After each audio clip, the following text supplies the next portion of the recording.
आप सोच भी नहीं सकते कि वे एक ही घर में रहते हैं और एक ही बिस्तर पर सोते हैं, एक ही कटोरी में नूडल्स खाते हैं, लेकिन वे पति पत्नी नहीं है और न ही प्रेमी प्रेमिका है। वे बस उनके रिश्ते का कोई नाम नहीं है और यही नाम उस लड़के का जीवन भर का वो सपना है जो कभी पूरा नहीं हो सकता, क्योंकि उसे एक लाइलाज कैंसर है और वो जल्द ही इस दुनिया को छोड़कर चला जाएगा। वो लड़की से बहुत प्यार करता है, लेकिन उसने कभी लड़की को छुआ तक नहीं और न ही कभी अपने प्यार का इजहार किया। वो बस अपने तरीके से चुपके चुपके उससे प्यार करता रहता है, जब तक कि एक दिन लड़की न जाने क्यों सोफे पर छुपकर फूट फूट कर रोने लगी। उसने कहा कि बॉस ने उसे अच्छे गाने के बोल न लिख पाने पर डांटा है। लड़का हमेशा की तरह उसे दिलासा देता है, लेकिन इस बार लड़की ने उससे एक अजीब सवाल पूछा। लड़की ने उससे पूछा कि एक अच्छा आदमी कैसा होता है। उसने कहा जो स्वस्थ हो, दयालु हो और अच्छे परिवार से हो। ये बात सुनते ही लड़की ने अचानक अपना रवैया बदल लिया और जल्दी ही एक डेंटिस्ट को अपना बॉयफ्रेंड बना लिया। ये खबर सुनकर लड़का छुपकर बाथरूम में गया और पानी बहने की आवाज के बीच जोर जोर से रोने लगा। उसके दिल में दुख भी था और सुकून भी। लड़की की खुशी के लिए उसने डेंटिस्ट के बैकग्राउंड के बारे में पता लगाना शुरू किया। जानकारी मिली कि डेंटिस्ट न केवल पूरी तरह स्वस्थ है, अच्छे परिवार से है, बल्कि उसके आसपास के लोग भी कहते हैं कि वो बहुत अच्छा इंसान है। ये पूरी तरह से उसके अच्छे आदमी की परिभाषा में फिट बैठता था। लेकिन एक ही कमी थी कि उसकी पहले से ही एक मंगेतर थी, पर ऐसा लग रहा था कि वे परिवार के दबाव में शादी कर रहे थे और वो औरत भी कोई अच्छी इंसान नहीं थी। लड़का उन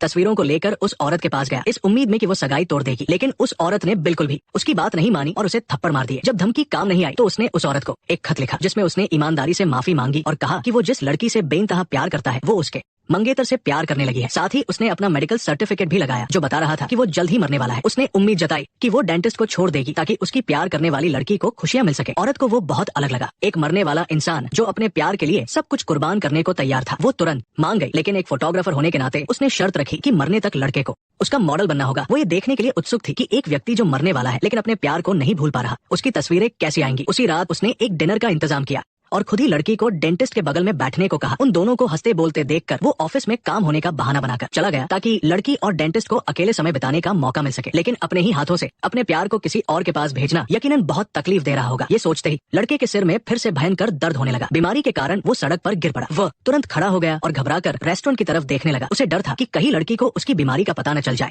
घर वापस आकर लड़के ने एक कटोरी नूडल्स बनाए। वो शांत दिख रहा था लेकिन अंदर से टूट चुका था। लेकिन अचानक न जाने क्यों लड़की समय से पहले घर लौट आई। उसने नूडल्स का कटोरा अपनी तरफ खींचा और लड़के ने आदतन उसे चॉपस्टिक्स पकड़ा दी। वे पति पत्नी नहीं थे, फिर भी उनका रिश्ता वैसा ही था। बस वो किसी भी तरह उसकी मौत की सच्चाई को नहीं बदल सकती थी। उस औरत के कैमरे में लड़के की आंखों में हमेशा एक गहरा दुख झलकता था। उसे लड़के के लिए बुरा लगने लगा। उसने लड़के से पूछा कि आखिर प्यार क्या है, क्या ये सब करना सही है? लेकिन लड़के के जवाब ने उसे और भी उलझन में डाल दिया। शायद इन बातों से प्रभावित होकर ही उस औरत ने समय से पहले अपना वादा निभाया और डेंटिस्ट से सगाई तोड़ दी। डेंटिस्ट बिल्कुल भी गुस्सा नहीं हुआ, बल्कि उसे एक बड़ा बोझ उतरने जैसा महसूस हुआ, क्योंकि लड़की के साथ बिताए गए समय में वो अनजाने में ही लड़की से प्यार करने लगा था। उसने लड़की से कई बार उसके और लड़के के रिश्ते के बारे में पूछा। लड़की ने कहा कि वो उसके लिए पिता की तरह भी है, माँ की तरह भी और कभी कभी प्रेमी की तरह भी। ये सुनकर डेंटिस्ट को बिल्कुल बुरा नहीं लगा, बल्कि उसने आगे बढ़कर लड़की को चूम लिया। जब लड़के को लड़की से इस बात का पता चला तो उसका दिल टूट गया और अनजाने में उसके हाथ से शराब का गिलास गिरकर टूट गया। हालांकि वह इसके लिए पहले से तैयार था, फिर भी वो इस बात को बर्दाश्त नहीं कर पा रहा था कि उसका प्यार किसी और के करीब जा रहा है। वह कमरे में छुप गया और उसका रोना बंद नहीं हो रहा था। अगर उसे ये जानलेवा बीमारी न होती तो वो जोर जोर से चिल्लाकर कहता कि वो उससे प्यार करता है। आने वाले दिनों में डेंटिस्ट अक्सर काम का बहाना बनाकर लड़की से मिलने आता रहा।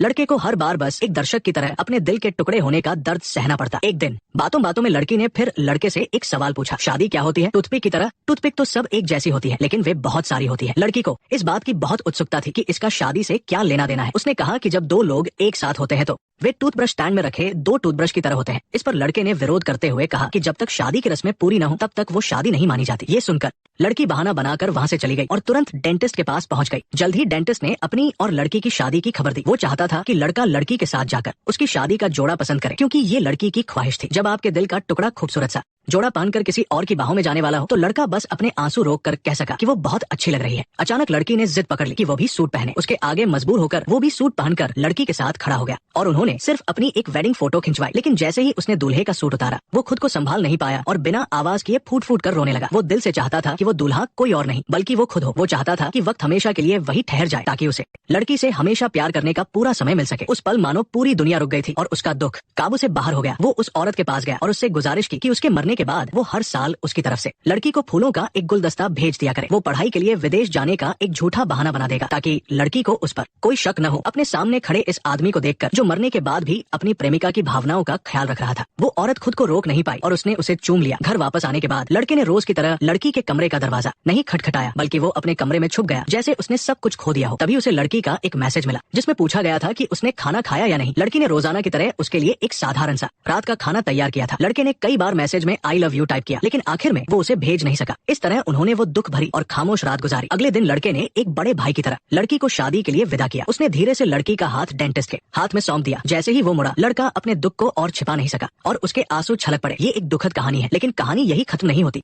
इससे भी ज्यादा एक और दर्दनाक कहानी बाकी है। लड़के की मौत के बाद 3 साल तक उस औरत ने अपना वादा निभाया और हर साल लड़की को फूलों का एक गमला भेजती रही, लेकिन हर साल वो फूल वापस आ जाते थे और फूल वापस आने की वजह ये होती थी कि उस पते पर कोई नहीं रहता। दरअसल उस समय तक लड़की की भी मौत हुए 3 साल हो चुके थे। जैसे जैसे वक्त का पहिया पीछे घूमता है, एक अनकही कहानी की सच्चाई धीरे धीरे सामने आती है। एक सुबह सिरदर्द की वजह से लड़की ने लड़के की दवाइयों की शीशी से विटामिन की गोली निकाली, लेकिन उसे खाते ही उसे चक्कर आने लगे। जब उसने डॉक्टर से पूछा, तब उसे पता चला कि ये दवाएं कैंसर के आखिरी स्टेज वाले मरीजों को भयंकर दर्द होने पर दी जाती है। ये सच्चाई जानकर लड़की की दुनिया ही उजड़ गई। उसका दिल पूरी तरह टूट गया और उस दिन वो सोफे पर फूट फूट कर रो रही थी। इसलिए नहीं कि बॉस ने उसे अच्छे गाने न लिख पाने के लिए डांटा था, बल्कि इसलिए क्योंकि उसे लड़के के राज का पता चल गया था। जब लड़के ने कहा कि उसकी सबसे बड़ी इच्छा उसे एक अच्छे इंसान से शादी करते हुए देखने की है, तो वो जानबूझकर तुरंत डेंटिस्ट के करीब चली गई। और पार्टी वाली उस रात जब लड़की मुड़ी तो उसने लड़के को सड़क पर गिरते हुए देख लिया था। इसके बाद वो बस लड़के के पीछे पीछे चलती रही। उसने मन ही मन कसम खाई कि अगर लड़का पीछे मुड़कर देखेगा तो वो भागकर उसे गले लगा लेगी और बताएगी कि अगर उसके पास जीने के लिए सिर्फ एक दिन भी हो तो भी वो उसी से शादी करेगी। लेकिन लड़के ने कभी पीछे मुड़कर नहीं देखा। जब वे एक ही कटोरे से नूडल्स खा रहे थे, तब दरअसल लड़की ये कहना चाहती थी, मुझे सच बता दो पागल, मैं बिना कुछ सोचे तुमसे शादी कर लूंगी। तुमने मेरे लिए जो कुछ भी किया है मैं वो सब तुम्हें वापस लौटाना चाहती हूँ। लेकिन आखिर में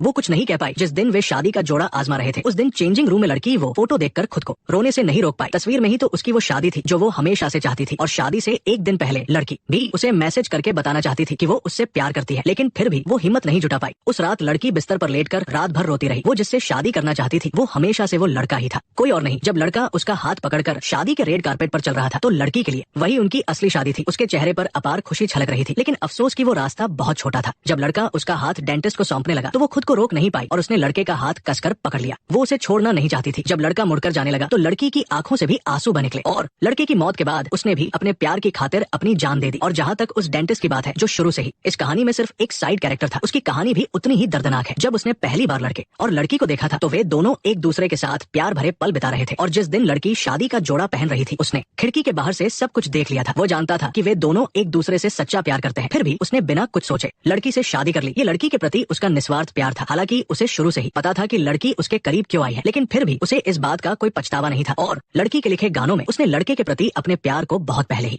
हर एक शब्द में गहराई से उकेर दिया था। डेंटिस्ट को लड़की के शव के पास एक वॉइस रिकॉर्डर मिला, जिसमें मरने से पहले उसने लड़के के लिए जो बातें कही थी वो रिकॉर्ड थी। मैं बस थोड़ी ही देर में तुम्हें ढूंढूंगी। मुझे अपने पास आता देखकर गुस्सा मत होना। मुझसे ये मत पूछना कि मैं तुम्हारे पीछे क्यों आई। मुझे देखकर हैरान मत होना।